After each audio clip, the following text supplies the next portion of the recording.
Hello, hello, hello, ici Aurélie de Carnet de Jeux. Je vais vous faire donc mon retour suite à mon passage au festival de jeux de Vichy où je suis allée donc avec Karine. Donc je vais vous présenter à peu près 5 jeux qui m'ont le plus plu. Et pour chacun d'entre eux, donc on fera un petit point aussi sur la maison d'édition. Pour information, je n'ai pas fait de top des 5 jeux dont je vais vous parler. C'est vraiment sorti donc comme ça. Donc on va démarrer par Mycelia. Donc je vais pas forcément montrer les photos que j'ai prises, plutôt me baser sur les images qui sont présentes sur internet. Déjà parce que j'ai pas pris beaucoup de photos et parce que je pense qu'elles sont peut-être plus explicites. Donc Mycelia, c'est un jeu qui sera édité d'ici octobre-novembre, je crois, par Happy Meeple Games. C'est un jeu pour 1 à 4 joueurs, pour des parties d'environ 1 à 2 heures et à partir de 10 ans. Donc c'est un jeu qui coûte dans les 70 €, donc c'est pas ce qu'on peut appeler un petit jeu.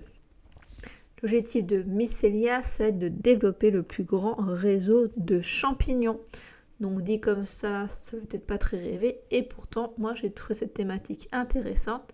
Le matériel est assez beau et en plus ce sont des champignons qui existent vraiment. Donc je vais vous montrer un petit peu le visuel.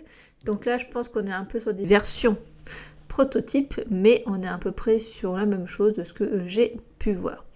Donc, on va avoir des plateaux comme ça, triangulaires, qui vont représenter différents environnements où vont pouvoir se développer les champignons.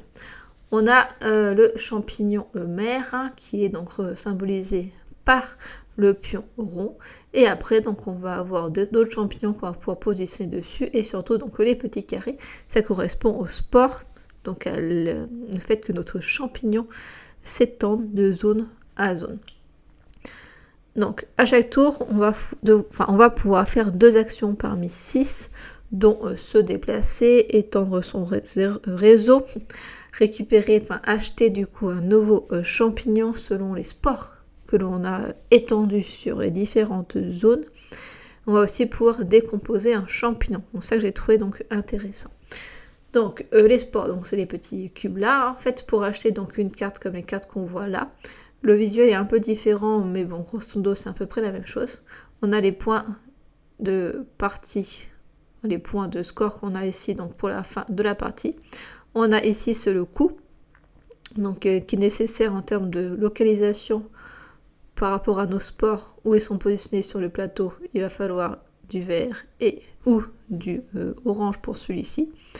Et là en bas sur le plateau, donc moi c'était en haut dans la version définitive, on a un certain temps qui passe. En fait c'est le temps de décomposition du champignon. Quand le temps sera passé, le champignon sera décomposé. Et l'élément qu'on a là, qui est à l'envers, qui était donc dans la version pour moi donc à l'endroit, on va le positionner. Ça sera du coup sous le plateau, comme là ils ont mis dessus, mais ça sera dessous. Et donc il y aura des actions immédiates, il y aura des actions continues, voilà, des petits bonus, des choses donc qui vont se déclencher à chaque fois. Et quand du coup le champignon est tout décomposé, on récupère notre petit champignon là et on le repositionne du coup sur le plateau. De mémoire, je crois qu'il faut avoir 5 champignons décomposés pour mettre fin du coup à la partie. Chacun finit son tour et après on comptabilise les points. Pour ceux qui ont pu remarquer, il y a des petits insectes également sur le plateau de jeu. Donc quand on récupère la zone, on récupère l'insecte, et les insectes permettent de faire des points aussi en fin de partie ou de faire aussi certaines actions spécifiques. Ce que j'ai trouvé intéressant, c'est que les sports vont s'étendre selon un dé que l'on va lancer. Donc on va lancer le dé et c'est là la zone qui va être définie. Pour le dé comme ça va définir du coup le sens du vent. Donc ça va définir notre angle de répartition des sports. C'est intéressant parce que du coup on va étendre des sports parfois dans des zones qui sont déjà dirigées par un champignon mère d'un autre joueur. Donc là par exemple on a le champignon mère qui est bleu et dessous il y a des spores qui sont blancs. Donc ça veut dire que le joueur bleu va pouvoir utiliser les spores de l'adversaire pour pouvoir acquérir de nouveaux champignons. Donc ça je trouve ça très intéressant. Le plateau, on va aussi donc l'agrandir au cours de la partie, donc ça sera vraiment différent d'une partie sur l'autre. Il y a également un mode solo, vu que c'est 1 à 4 joueurs, donc j'ai pas vu en détail le mode solo. Donc on va présenter très bien la partie multijoueur, là, mais c'est vrai que j'ai pas demandé plus d'informations sur le solo, mais c'est vraiment un jeu qui me tente bien et donc que j'ai hâte d'en savoir un peu plus et de pouvoir donc l'essayer par la suite. Donc, je vais quand même vous montrer donc une photo que j'ai prise, comme ça vous verrez un petit peu la mise en place comme elle est un petit peu différente.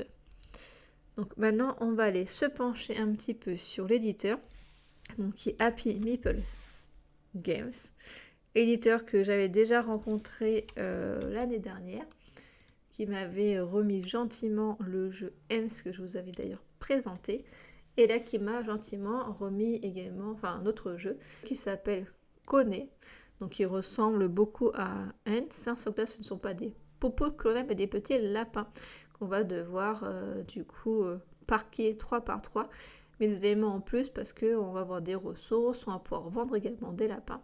Donc la partie ne va pas forcément se terminer tout de suite. La partie se termine quand on a une zone de 3 par 3, mais comme on en vend, du coup, les sortes de tours sont plus aléatoires que dans Hens. De toute façon, je vous en parlerai un peu plus sur la chaîne. Donc, on revient sur Happy Meeple Games, qui est un distributeur de jeux qui localise des jeux du coup en français et en néerlandais.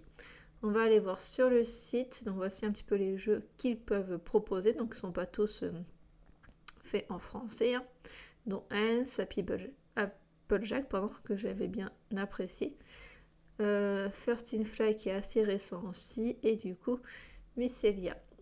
On va aller voir un petit peu dans la présentation de l'éditeur, même s'il ne raconte pas grand chose. Vous pouvez les retrouver sur YouTube, sur Facebook, également sur Instagram. Donc, notre gamme se compose principalement de jeux à vocation familiale accessibles à tous, dotés de règles courtes, de mécaniques de jeu originales et ou de sympathiques combos. Voilà. Donc voici pour Happy Meeple Games. Pour ceux qui ne connaissent pas, n'hésitez pas à vous pencher un peu dessus si certains de leurs jeux peuvent vous intéresser.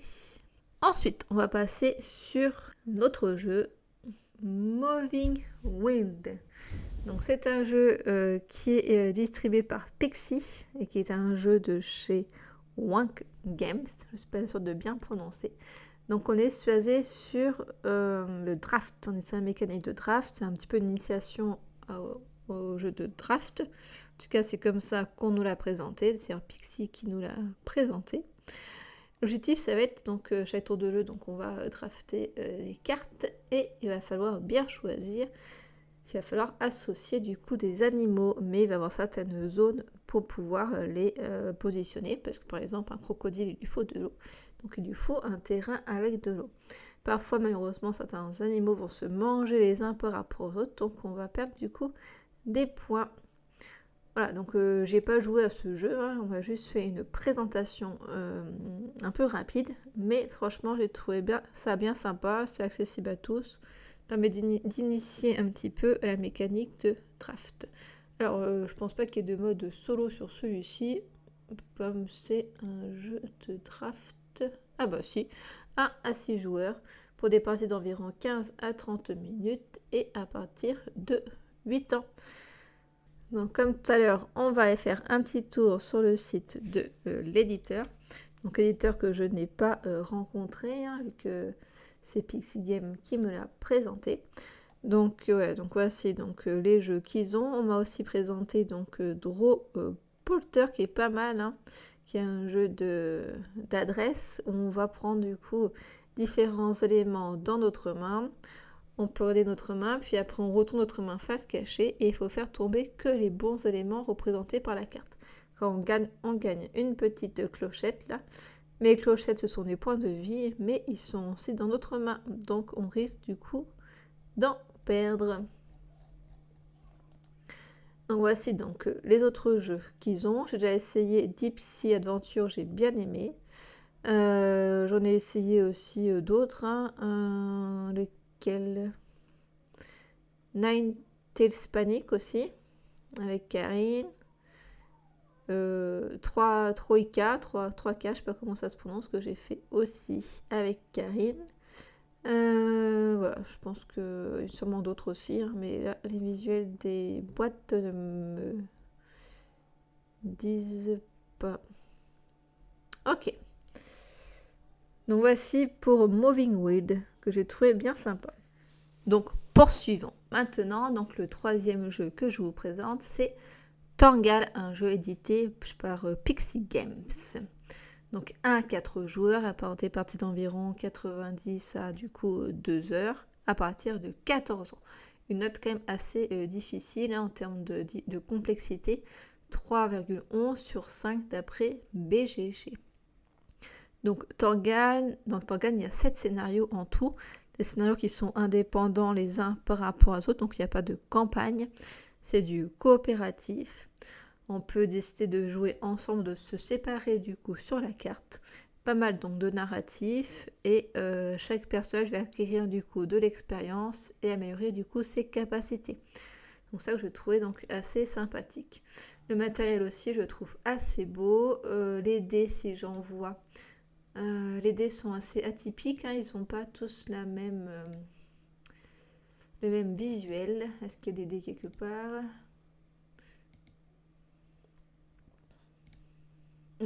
Donc voici les dés. Vous pouvez voir, c'est pas quelque chose de très habituel. Voilà, donc on va positionner par rapport au lance de dés que l'on va faire. Donc pareil, hein, j'ai une présentation assez rapide, donc je ne peux pas vous rentrer en plus dans le détail. Mais le côté scénario, amélioration de l'expérience, le côté un peu univers BD, hein, m'intéresse aussi particulièrement. Donc voilà. Dès que j'en sais plus, je vous en ferai part. Donc c'est un jeu également qui est dans les 70 € si je ne me trompe pas. Donc allons faire un tour chez Pixie Games. Hop. Donc voici la présentation des personnes. Donc nous c'est Pierre hein, qui nous a présenté le jeu. Donc Pierre qui a rejoint l'équipe début 2023. Et qui a pris donc en main le dossier localisation. Donc c'est aussi Pierre que j'avais vu l'année dernière. Donc je ne vais pas vous présenter tous ces jeux hein, parce qu'il y en a beaucoup de jeux de chez Pixie Games. On va aller voir les jeux apparaître. Voilà. Comme ça vous fait un petit visuel sur les différents jeux. Donc on voit la Moving Weed, il va apparaître autour du 20 septembre. Là, vous avez aussi Worms, Karine a sûrement d'ailleurs parlé dans sa vidéo, donc qui apparaît donc le 11 octobre. SideQuest le 11 octobre également. Qu'est-ce que j'ai vu aussi? Bon, les Tiny Peak. Torgal, donc en novembre 2024. Le jeu aussi qui pourrait m'intéresser, c'est potentiellement Inventeur, qui sortira du coup en janvier 2025. Donc Pixie Games donc, qui édite des jeux et qui également en localise. Donc voici pour ces 3 jeux. Passons au suivant. Donc un jeu de chez, alors je suis pas sûre de bien prononcer, hein, Schmitz. Donc c'est Feeling Lucky, donc un jeu plutôt d'ambiance pour 1 à 4 joueurs. Partie d'environ 30 minutes à partir de 8 ans, avec une note de complexité sur BGG de 2 sur 5. Donc là, je vais pas avoir beaucoup de photos. Feeling Lucky, donc il y a un mode solo. Donc dans ce jeu-là, on va lancer les dés sur la table pour tout le monde. Tout le monde va regarder si les dés vont correspondre aux petits éléments de jetons que chacun a. Si oui, on positionne un petit jeton comme ça là-dessus. Sinon, du coup, on a un peu perdu notre chance. Et heureusement, chaque joueur a droit à une chance de poursuivre du coup l'aventure. Sinon, du coup, c'est la fin. Et comme ça, mécanique de stop encore, tout est perdu. Donc, on positionne le petit jeton. Une fois que tout le monde a passé, donc après plusieurs tours de jeu, une fois que tout le monde a décidé de passer, on choisit soit de valider le jeton qu'on a réussi donc à obtenir, soit on décide du coup de le faire monter du coup en compétences. Donc si on valide généralement, on a une petite capacité, ça nous fait des points de fin de partie. Si on monte en compétences, et une fois qu'on va le scorer, on va du coup gagner davantage de points. Donc il y a aussi un mode solo, donc qui est intéressant, permet du coup de s'entraîner un petit peu sur les mécaniques. Après évidemment on est basé sur aussi de l'aléatoire avec les dés. Et ce qui est bien aussi pour ceux qui aiment jouer à beaucoup, c'est qu'on peut combiner du coup plusieurs boîtes. Donc ça permet vraiment des parties un petit peu folles. Donc je ne m'attendais pas forcément, me la présenter et franchement je l'ai trouvé bien sympathique. Donc, allons maintenant faire un tour chez l'éditeur. Donc l'éditeur qu'on a vu, qui nous a présenté pas mal de jeux. Donc bien sympathique. On a également testé donc un autre jeu, un jeu de plis avec donc des petits pirates. Et donc si on mise trop, on avance sur notre petite planche. Si on mise pas assez, on descend. Et il faut éviter donc de tomber. Donc il faut réussir à faire des bonnes mises pour rester sur notre planche. On va voir un petit peu leur jeu. Donc là, on est un peu sur tous les jeux qu'ils ont. Ligretto très très bien. Pas forcément le domino, mais le Ligretto classique est très très bien. Dog aussi, j'aime bien. Mais bon, on n'est pas sur des nouveaux. Eux, je crois qu'ils n'ont pas mis les jeux à revenir. Donc voilà. Est-ce qu'on a une présentation de eux?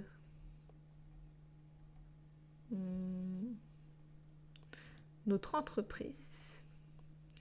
Nous ne pensons qu'à jouer des classiques célèbres aux nouveautés créatives.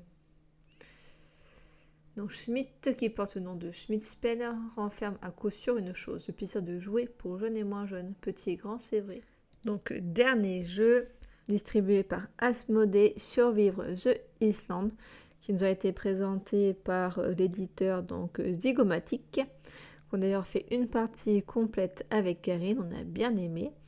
Donc l'objectif, ça va être de survivre. Au début du tour, on va positionner nos petits meeples. Chaque meeple a un numéro dessous. Plus le numéro est élevé, puis il rapportera 2 points à la fin de la partie. Il faut donc se souvenir des numéros les plus élevés.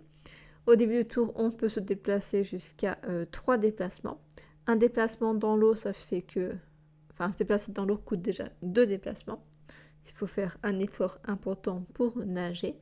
On a des barques sur lesquelles on va pouvoir se rendre pour se déplacer ensuite sur une terre pour pouvoir survivre. Donc une fois qu'on s'est déplacé, on enlève une tuile. On commence par enlever les tuiles qui sont en désert, puis les tuiles forêt et ensuite les tuiles du coup montagne. D'ailleurs chaque tuile a une capacité particulière qui va soit faire apparaître un monstre, donc soit des actions du coup immédiates, soit des actions qu'on va pouvoir réaliser par la suite au moment de notre déplacement. Donc une fois qu'on a fait l'action, qu'on a retourné la tuile, on va lancer le dé qui est là et ça va faire du coup se déplacer du coup un monstre. Donc il y en a qui vont dans l'eau, il y en a qui se déplacent dans l'eau ou sur la terre, pardon. Ils ont chacun des déplacements du coup différents. Et voilà, donc il faut survivre du coup aux petites bestioles là qui viennent nous attaquer.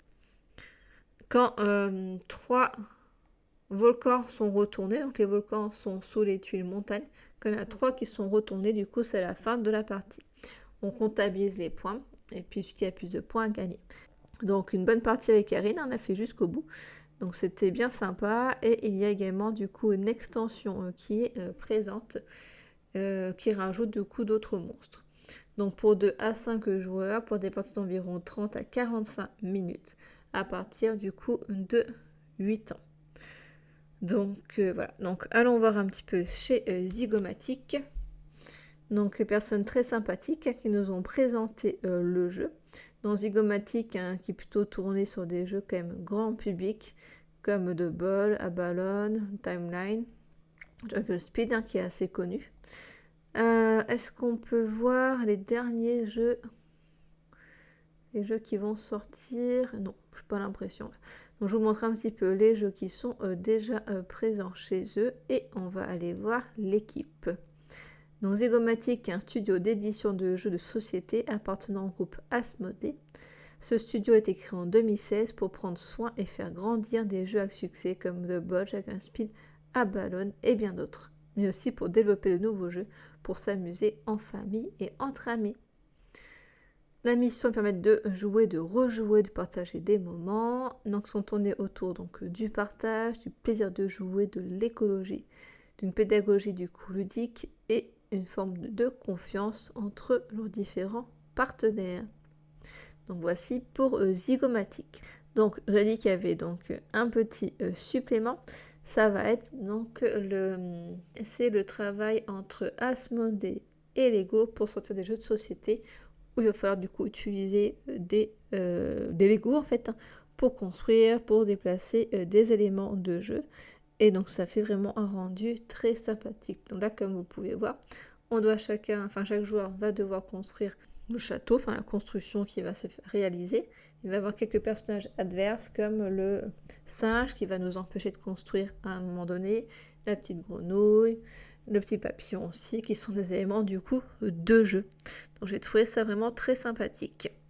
Ce que j'en retiens beaucoup de ce séjour donc du coup à Vichy là, sur 2 jours, c'est la rencontre avec les auteurs, avec les éditeurs, de partager des moments d'échange, d'apprendre sur l'univers du jeu de société et de découvrir un petit peu qui se cache derrière toutes ces créations qui nous quand même permettent de vivre de bons moments. J'espère que cette vidéo vous a intéressé. N'hésitez pas à me dire en commentaire votre avis sur les jeux. Et à bientôt pour une prochaine vidéo.